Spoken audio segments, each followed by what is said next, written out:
Assalamualaikum warahmatullahi wabarakatuh.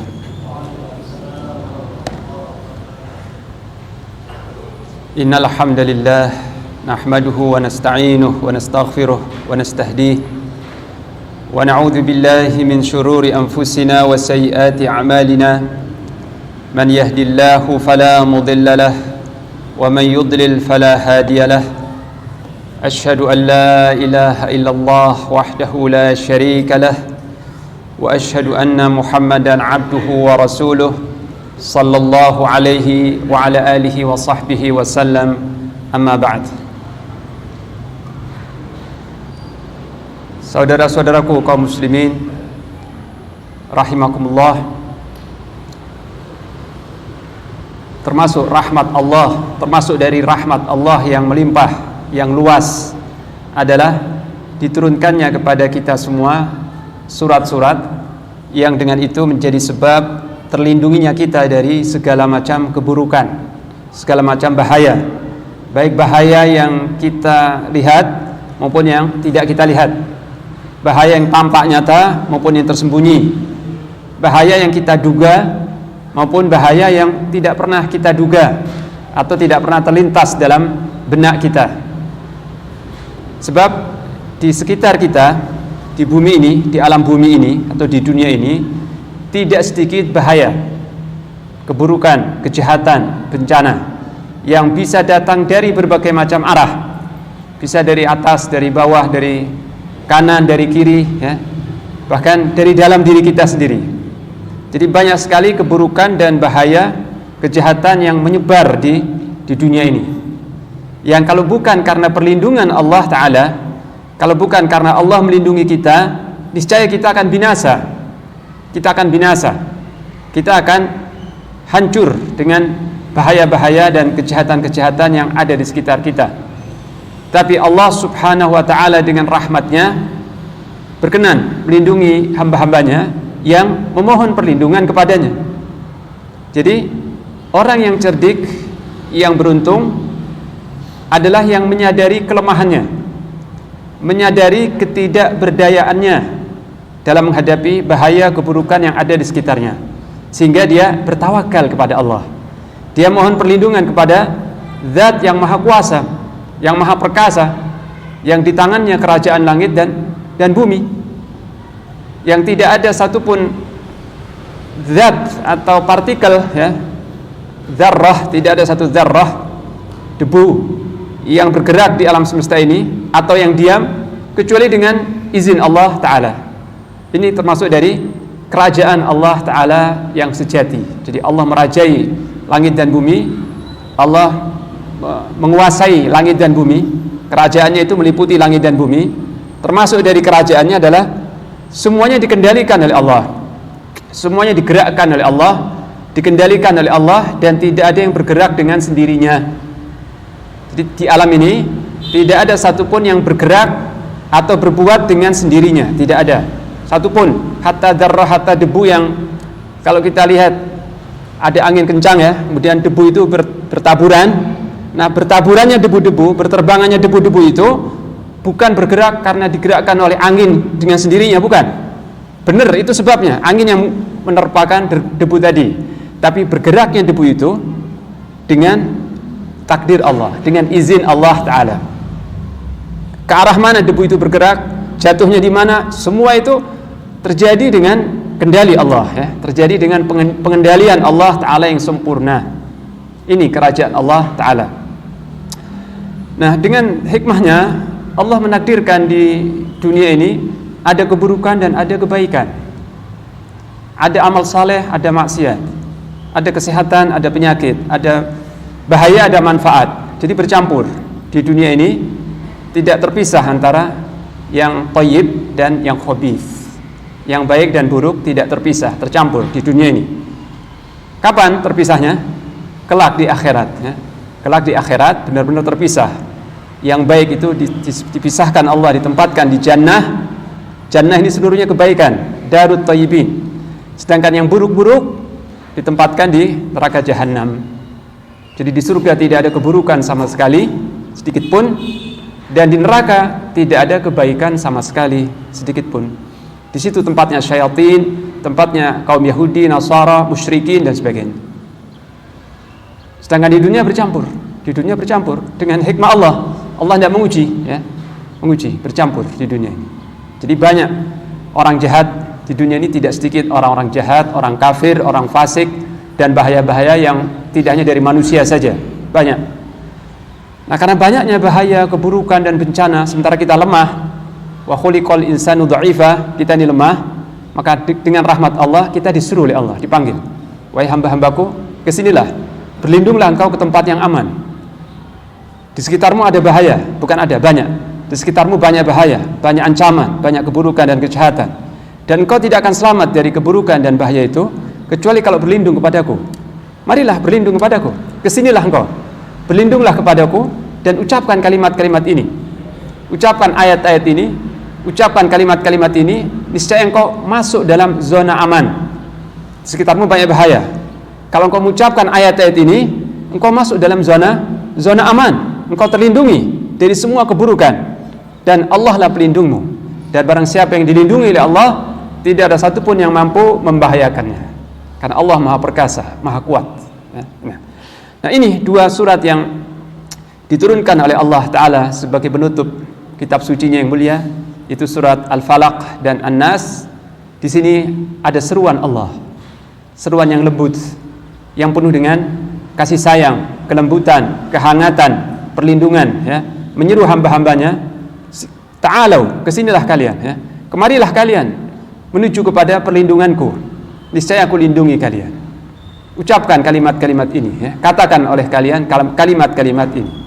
Nah, Allah berfirman di dalam surat Al-Falaq, A'udzu billahi minasyaitonir rajim. Bismillahirrahmanirrahim. Qul a'udzu birabbil falaq. Bismillahirrahmanirrahim. Dengan menyebut nama Allah, aku membaca, aku memulai dengan menyebut nama Allah yang Maha Pengasih lagi Maha Penyayang. Qul a'udzu birabbil falaq. Katakanlah, ya, katakanlah dengan lisanmu dan dengan hatimu, ya. Katakan dengan lisanmu dan dengan disertai keyakinan dan pengharapan dalam hatimu. A'udzu birabbil falaq. Aku berlindung kepada Rabb yang mendatangkan waktu subuh, atau membelah kegelapan malam dengan cahaya subuh, cahaya fajar.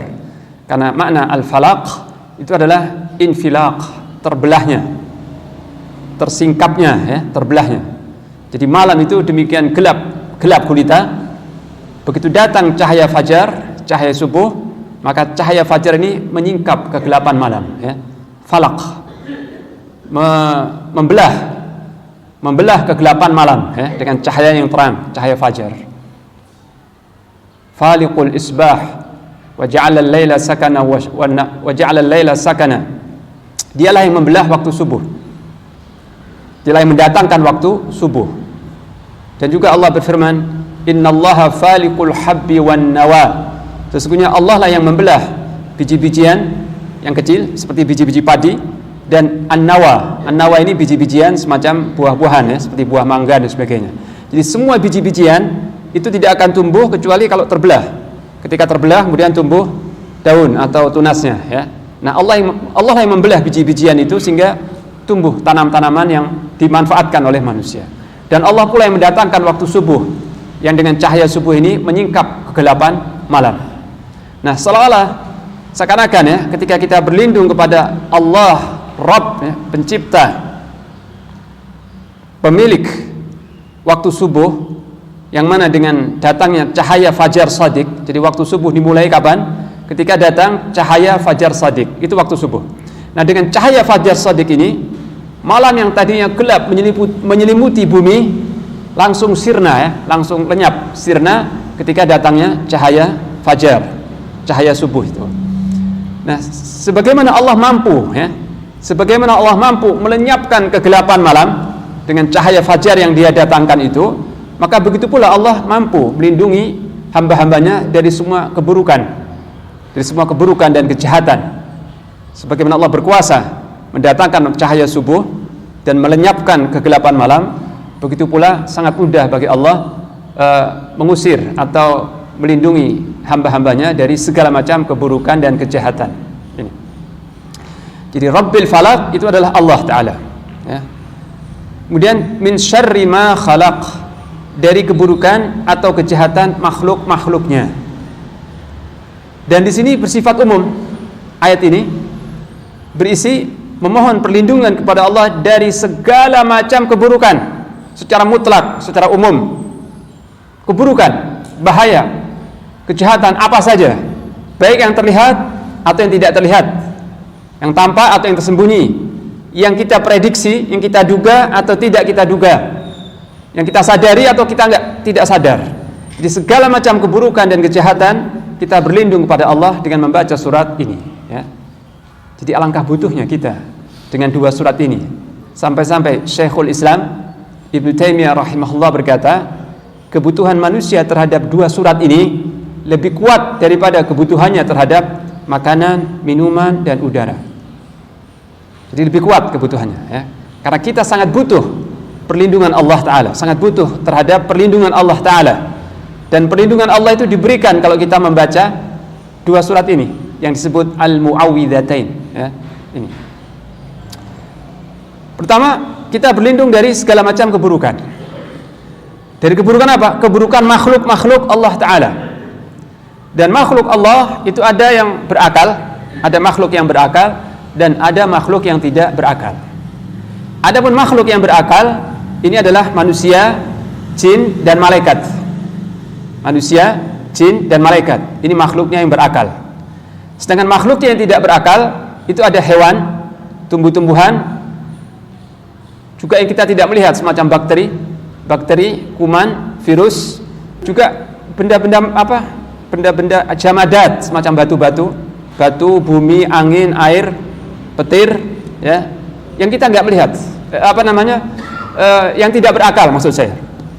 Jadi kalau yang berakal tiga, kalau yang tidak berakal lingkungan di sekitar kita, ya, hewan-hewan, pohon-pohon, tumbuh-tumbuhan, air, angin, bumi, ya, virus, kuman, bakteri, ini.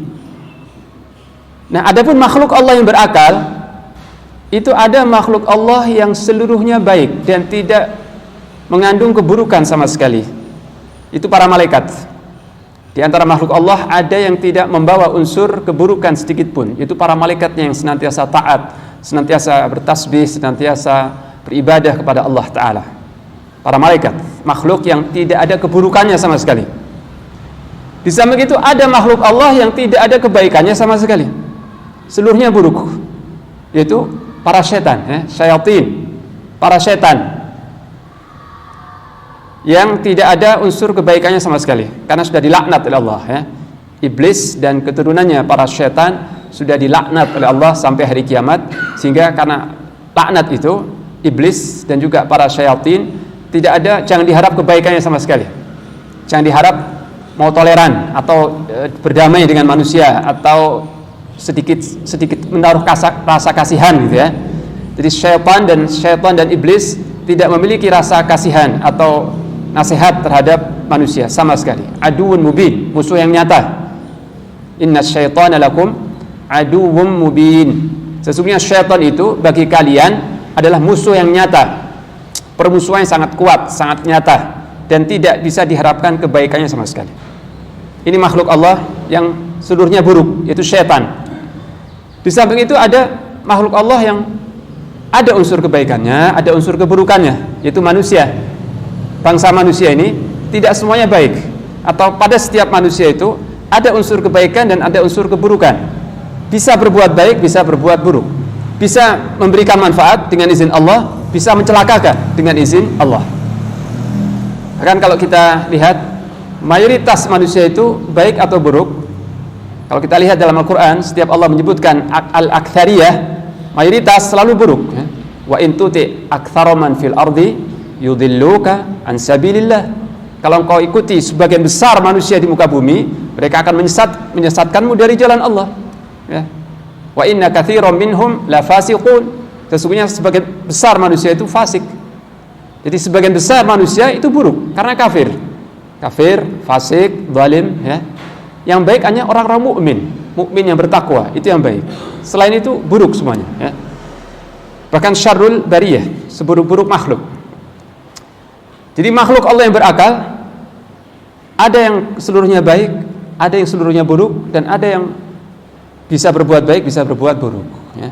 Nah, kita dengan membaca ayat ini, surat ini, kita berlindung dari seluruh keburukan manusia, dari keburukan seluruh syaitan, dari keburukan syaitan dan jin, serta keburukan manusia, juga dari keburukan makhluk-makhluk Allah yang tidak berakal.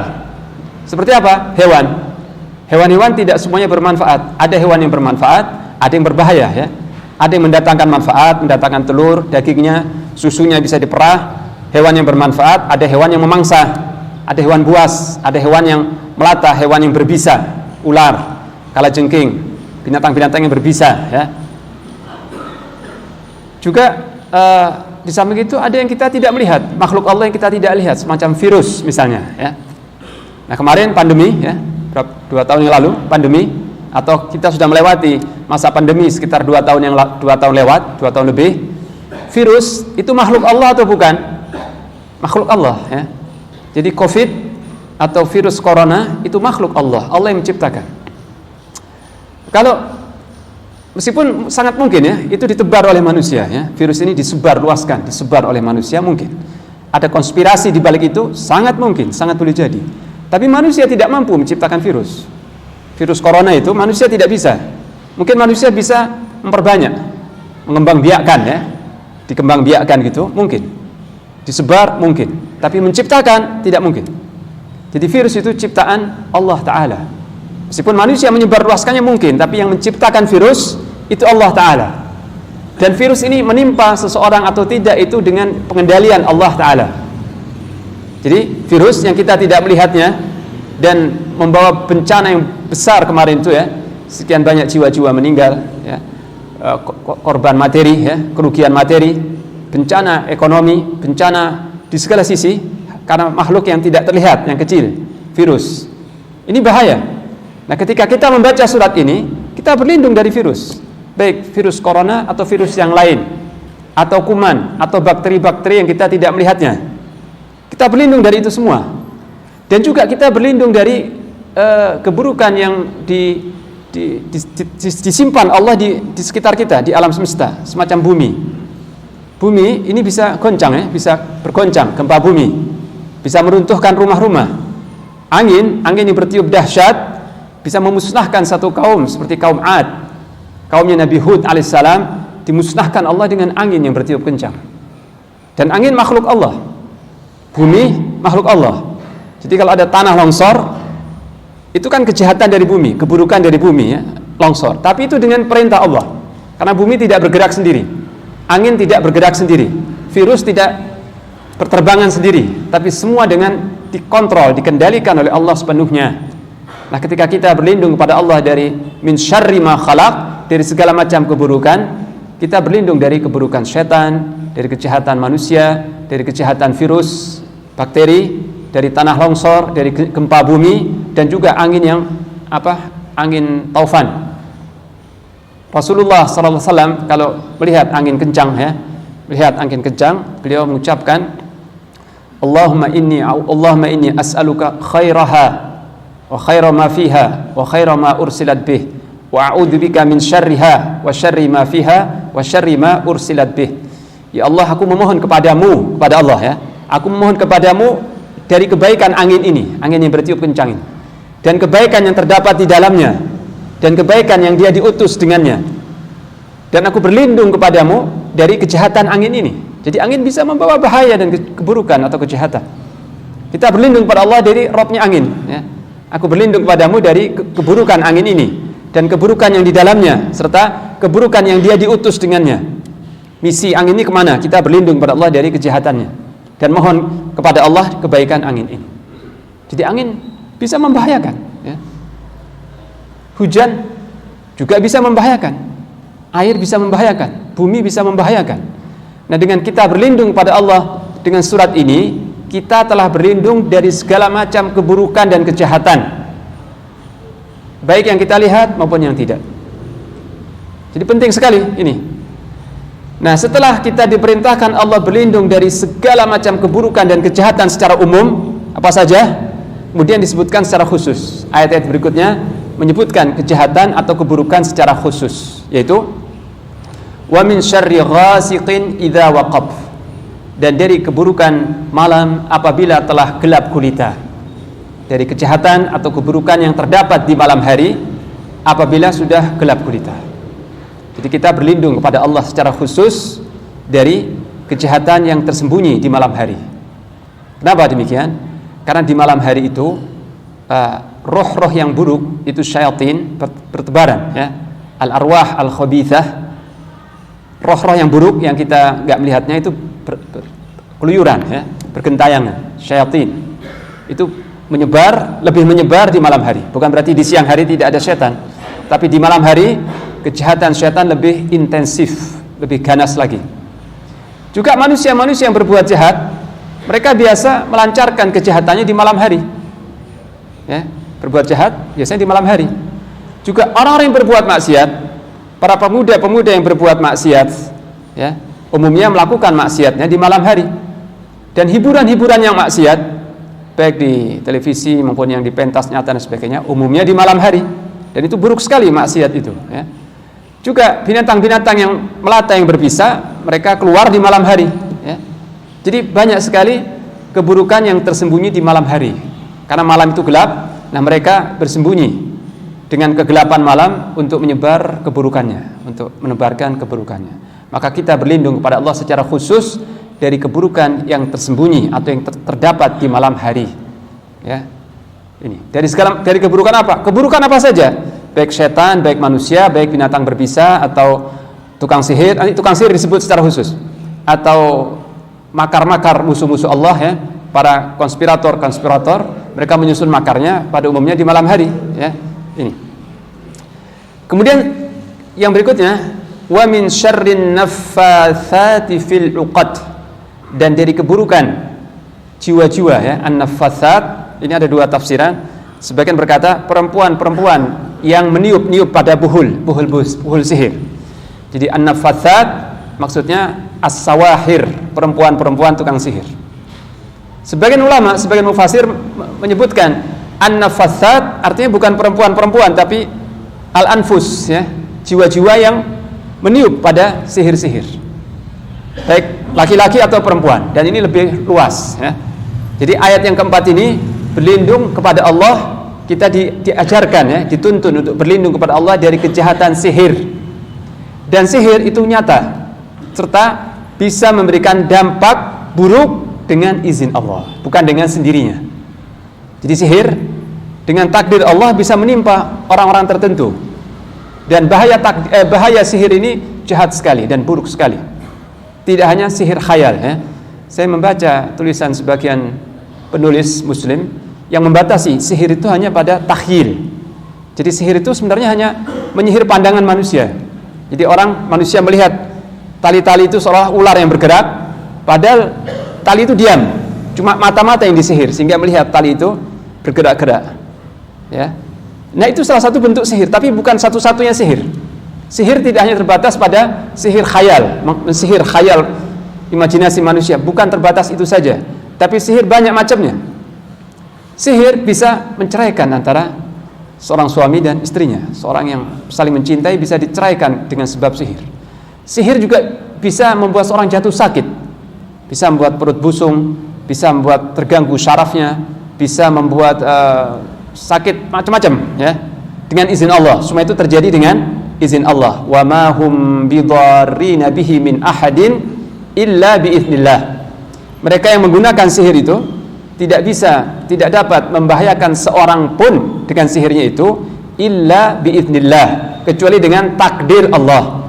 Jadi sihir tidak membahayakan dengan sendirinya, ya, tapi dengan takdir Allah. Juga termasuk kejahatan sihir itu dapat membunuh seseorang dengan takdir Allah. Sampai pada tahap membunuh seseorang dengan takdir Allah. Dan saya juga pernah mendengar dan membaca bahwa sebagian misionaris, orang-orang yang menyeru kepada agama Kristen, menggunakan salah satu metodenya dengan sihir. Mereka menyihir orang-orang yang tidak direkrut ke dalam agama mereka. Jadi sihir bisa digunakan untuk tujuan macam-macam, ya, tujuan-tujuan yang buruk, yang sangat banyak keburukannya. Nah, kalau bukan karena sihir ini berbahaya, kita tidak akan dituntun oleh Allah untuk berlindung darinya.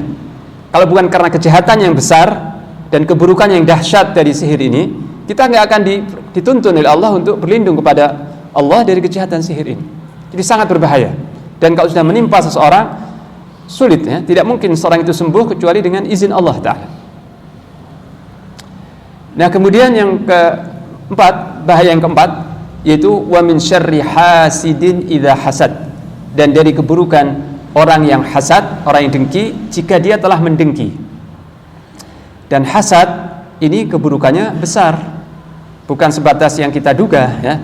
Tapi orang yang hasad, yang dengki, keburukannya juga bukan pada tatapan matanya saja, bukan sekedar ain, pandangan mata yang buruk, itu bisa terjadi dengan izin Allah ya.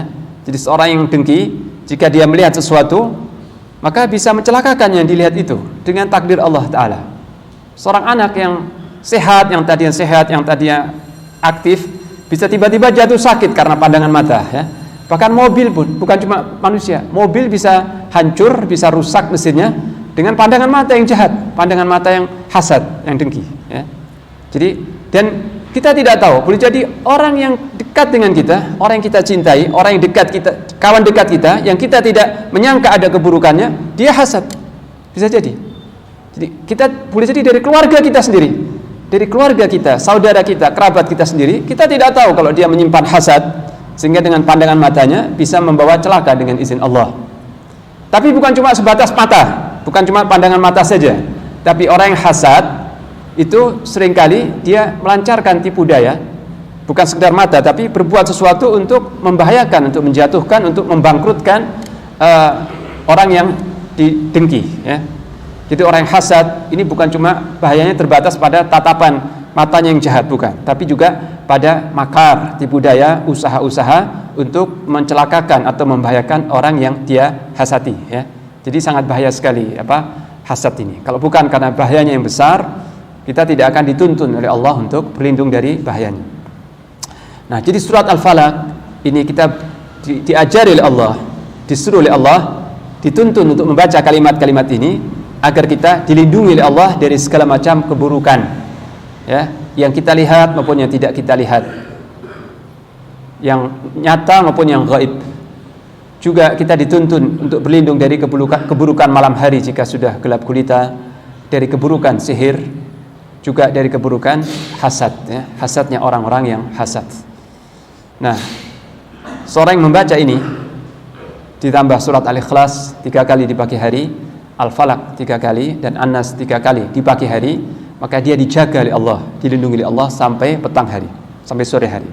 Dan siapa yang membaca surat ini, 3 surat ini, Al-Ikhlas, Al-Falaq, An-Nas 3 kali di sore hari, maka dia dijaga oleh Allah sampai pagi hari. Juga 3 surat ini dibaca ketika setiap orang tidak tidur ya, dengan meniup ke kedua telapak tangan. Walhasil surat ini plus surat Al-Ikhlas dan surat An-Nas dianjurkan untuk dibaca ketika pagi, ketika petang, ketika hendak tidur malam, ketika selesai sholat fardu ya. Karena kebutuhan kita yang sangat terhadap perlindungan Allah Ta'ala. Nah, demikian teman-teman sekalian yang dirahmati Allah, kandungan surat Al-Falaq yang berisi permohonan perlindungan kepada Allah dan juga berisi tawakal kita kepada Allah dan membentengi diri kita dari segala macam keburukan di sekitar kita ya. Nah, mudah-mudahan apa yang kita kaji di kesempatan kali ini bermanfaat. Lebih dan kurangnya saya mohon maaf. Wassallallahu ala nabiyyina Muhammad wa ala alihi wa sahbihi wasallam. Wassalamualaikum warahmatullahi wabarakatuh.